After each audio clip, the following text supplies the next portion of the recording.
সব নারীকেই যেতে হবে। শুধু কিছু কিছু এলাকায় বা ঢাকায় কিছু মসজিদে মহিলাদের ব্যবস্থা আছে।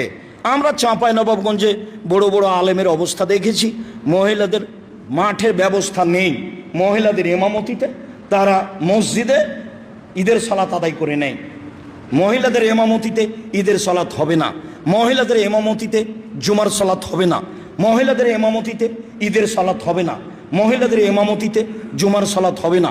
মহিলাদের ইমামতিতে ঈদের সালাত আদায় করা, জুমার সালাত আদায় করা বিদআত এবং শরীয়ত বিরোধী পরিপন্থী কাজ।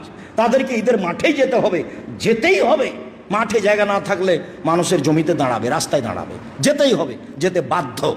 একজন মহিলা বলল, আল্লাহ রাসূল এহদানা লাইসা লাহা জিলবাব, আমাদের তো অনেকের এরকম কেউ আছে যার চাদর নাই, তো কেমনে যাবে? চাদর না থাকলে বাড়িতে যেতে পারে, বাইরে যেতে পারে। তখন আল্লাহ রাসূল বলছেন, লেতুল বেসা সাহেবাতহা মিন জিলবাবিহা, আর একজন সঙ্গী যেন তার চাদর তাকে দিয়ে দেয়। তার মানে চাদর চেয়ে নিয়ে যেতে হবে। নেন, হাদিস তো বুখারী মুসলিম। গায়ের কাপড় না থাকলে আর একজনের কাপড় চেয়ে নিয়ে যেতে হবে এবং তাকে কাপড় দিতে হবে, এটাও হাদিস বুখারী মুসলিম। মহিলাদেরকে ঈদের মাঠে যেতেই হবে।